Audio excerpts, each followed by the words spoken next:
Okay, so if you go to Google and type how to learn cybersecurity, you are going to get at least 288 million links, and they will be talking about how you can start your career in cybersecurity. Okay, so somebody will say, okay, start from encryption. Someone will say, okay, start with ethical hacking. Somebody else will come, they will say, start with product certification. Another people will come, they will talk about product development, programming, start with networking. So these are various thoughts which are going on, and people are describing how one can learn cybersecurity and kickstart their career from their own perspective, how they have eventually learned and what they believe it is going to start the career. However, if you look at the requirement from the industry and the engineers which are available in the market, this is the situation. And trust me, the situation for even the experienced professional is not very good. So you know everything, you are a senior professional, then all of a sudden you will see that people are not talking about artificial intelligence, machine learning, blockchain. And then you look back and then you realize, okay, I have acquired so much of knowledge, and this again I'm chasing something new, right? So this is what it happens. So the expectation of the industry and the engineers which are passing out from various colleges and learning this domain in bits and pieces, correct? So the folks who are very good academically and they are able to communicate well and they are able to express their thoughts well, they have the first say in the job. So they are getting selected, but majority of them are struggling for the employment. Not because they do not know what to do, but how much I should know, how much effort I should be able to put, that I will be able to get into this domain, right? Just remember a couple of years back when people are talking about software engineers. Now as a fresher, you are confused and you want to know, like, shall I go ahead and learn C++ or PHP or Python or .NET or Java? The situation is not much different for cybersecurity as well. I mean, when you want to get into this domain, there are so many options, too many options to confuse you, right? So the fundamental level, in order to start your career in cybersecurity, what we suggest is, our thought process is, you need not have to learn one particular technology. So this image you can very well, familiarize yourself. So nowadays we are talking about, that means is that you have to acquire multiple skills and make sense out of this entire concepts in order to go to the next level in cybersecurity. So you cannot say I only know encryption and I will be good. You cannot say I only know networking, I'm good. And you cannot say that I only good at firewall or certifications I have done, or ethical hacking, right? Or cloud security, and I am good at that, right? So you have to acquire multiple skills in certain portions and then gradually move to step 2 and step 3 from there onwards. So you have to start from the very fundamentals of each and every components and then move level by level and enhancing your skills by learning all those technologies. Another fundamental what we're trying to tell in the industry as a Purple Synapse, and this is, as you can see here, is a trademark, right? So this is trademark by Purple Synapse, because we believe cybersecurity is not a problem that has to be solved. Think like that. I mean, you have problems like food delivery. So you have solutions like Zomato, Swiggy. So you order and these guys will come up, pick up your order and deliver it to your home. So you have a problem that who is going to deliver me the food at certain time, and somebody has solved the issue. Similarly, if you talk about Ola and Uber, okay, so people wanted to travel from one place to another and they wanted a safe and secure means to do that. And Ola and Uber came in and they solved this problem, like where you have an app, you book your taxi and you are able to move from your source to destination location very safely, right? So there was a problem and there is a solution for that. Google is another solution. You have a lot of information which is available on the internet and you want some company to gather all that information and sort that information for you so that you get on the very first page the most relevant information, so that you don't have to go multiple pages to find out what is relevant for the kind of search which you are trying to do that, and they are improving on top of it. So there was a problem and a solution. But cybersecurity is not like that. Cybersecurity is more like a game, like a chess, right? You make certain move, you learn certain technologies, and then the hackers, the people who want to make damage to you, they will move another uh, they will make their move, and then based on that you have to decide your third move. So it's continuously it is happening between good and bad, and that makes this domain entire very, very fascinating, right? So it's a game, so it's continuously is getting played between good and bad, and that's how this domain is exciting for those who are get into this particular field, and also for those who are actually like us, who are already in this domain for close to 20 years now, still feel very, very passionate and feel good about trying to learn more and more things into this domain. Why? Because the other side is also playing. So you have a problem and a solution, but in cybersecurity there is nothing like that. You do not know what product you are going to develop next, because you do not know where the hackers are going to attack. Correct? One of the things which I tell in my classes is, this is the only field where you don't decide what you are going to learn next. You don't know what is the next technology I am going to learn in the next 5 years, what I'll be certifications or what all tools will be sold in the market. I have no idea, because that will be decided by the hackers. Hackers, or you can say any malicious organizations who want to damage your infrastructure or your data, who want to steal the information. Based on their response, you create your next solution. And once the solution is designed, everybody learns that. So you need developers who will create that product. You need salespeople who will sell that product. You need implementation engineer who will implement that product. And then a lot of certification will get into the market. So this is the way this domain works, So we have to understand from this particular, understanding.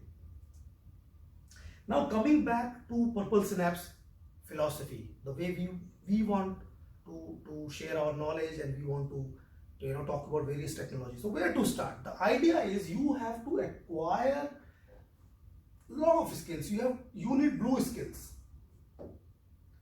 Okay, so defensive skills, because your data is there. As I told you, there is a machine and data is getting transferred. You need to protect that information. So you need blue skills, protection side. So a lot of tools which are in blue sides are firewall, IPS, antivirus, URL filtering. These are the products which are available, and then there are many solution, anti-bot, and you have endpoint, malware detection and everything else, and then the list goes on. Like SIEM will also come here. So these are all primarily the blue skills, right? So you need to learn what all this product does. So have a fair understanding about that. The opposite side of blue is the red part. By the way, you mix red and blue, you get purple. That's purple. Okay, so you learn attack and defense both at the same time, so that you do your job better. If you are a blue skill guy, you do your job better because you also understand the red skills part. Similarly, if you are a red skills, you understand the blue part, right? So what are the skills which are available? Primarily is VEPT.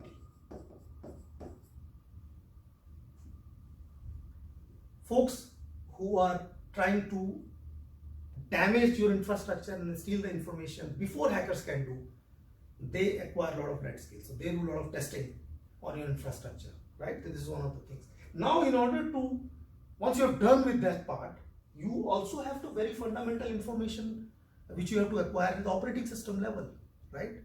The two most popular operating system in the world, right? Windows and Linux. Learn these two operating systems, because end of the day your data is stored on these machines. Remember what I told you? You have a client, you have a server. Either of these, client or server, would be these two. Correct? Apart from these two, of course, you have mobile phones and everything, but we are not talking about that, because that is still at a very personal use, and not much of the data is stored on that. Maybe in future it can happen, but to keep it simple, understand that majority of information is stored on these two operating systems. So you should know how these operating systems work at a very fundamental level, right? Cloud is the next big thing. So cloud again is an infrastructure which is hosted by somebody else and they charge you money, right? Rather than you buying a laptop and paying 50,000-60,000 rupees, rather than you pay suppose 1,000 rupees to Amazon and they will give you the similar configuration for a couple of days and use it, and after that you don't need that. So it's basically like a rent, right, on the cloud. So they maintain this entire infrastructure for you. So cloud is another picking up a new concept, and people are moving to cloud to store their information because the entire infrastructure, the power, the physical security, the backup and everything else will be maintained by these vendors. So, and the most popular vendors in cloud domain is, we call it as AWS from Amazon, Azure from Microsoft, and Google. And then there are IBM and Oracle and everything else. They also have some kind of cloud solutions which are available. So you should know some fundamentals of the cloud. Where exactly on the cloud the data is getting stored, because it is your data but not in your possession. Like laptop, you hold it in your hand and you power off and data is there, and nobody can steal it. But in cloud, your data but still in somebody else's custody. So something like that. So these concepts are very much required. Now talk about the networking part. Very, very important for all the security folks to understand the fundamentals of networking, because when the traffic moves from source to destination,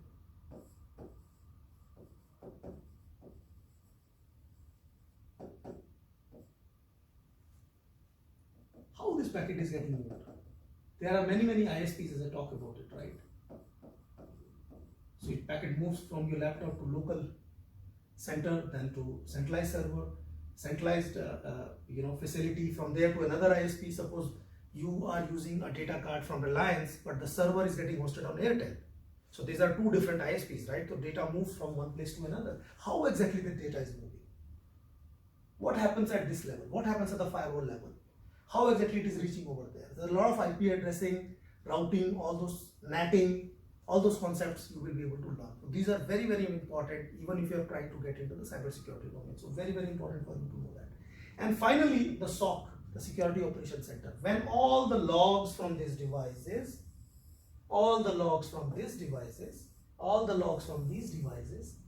plus this, plus networking logs, you put inside a tool called SIEM,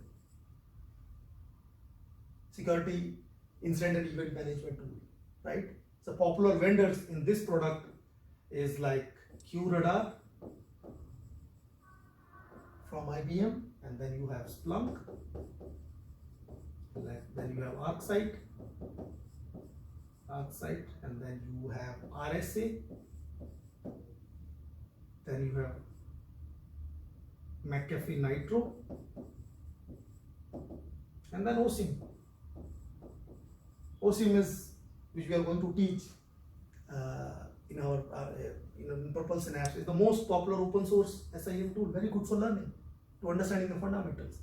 So when you connect all these dots, this is what you are going to learn, cybersecurity. Now, for a student, how are you going to learn all these things? Individual components, learning at individual capacity will not take you too far. What you need is something like a cyber range. Put all these components in a lab and see by yourself how they are working together. And that takes you to the very highest level of learning at the initial level of your career. Okay, so hope you understand by now that in order to become a really good cybersecurity professional, you need to learn many skills. At initial stages, you need not have to be expert on one, but then depending upon your nature of your profile or a job, you can acquire more and more knowledge about that particular domain. Like either you could be a SOC analyst or VAPT or a developer or a tester. You can pick up the skills which is necessary for that particular role. But initial stage, when you start your career, it is very important to connect all those dots together and then make some sense out of it.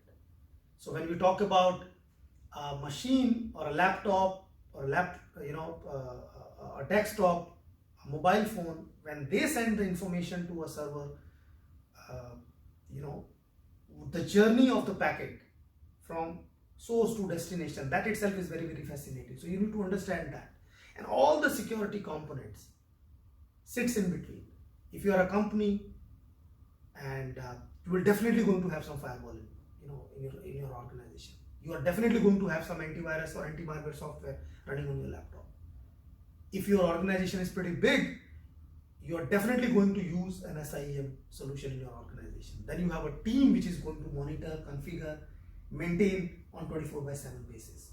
And as and when new attacks are getting generated, you are going to acquire more and more products, and then people will be integrating those products with your existing stuff, and then again getting monitored. So this journey keeps on going, right? New things comes up, and the old technologies will be replaced by the new one. But this is the fascinating journey of cybersecurity. One has to live through it. And then compliance, audit, as I told you, like they are also the folks start their career as one of those profiles, and then ultimately based on their interest they move into auditing and compliance, where they make sure that the process is followed properly in an organization.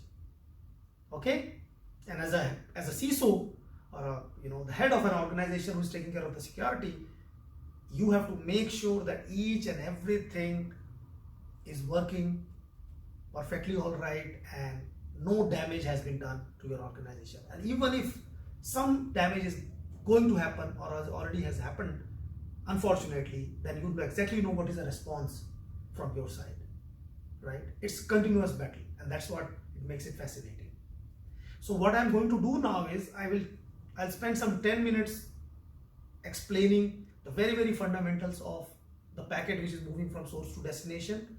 What do we mean by IP address, the ports, and with that knowledge, you will be able to understand the other subjects of cybersecurity much better.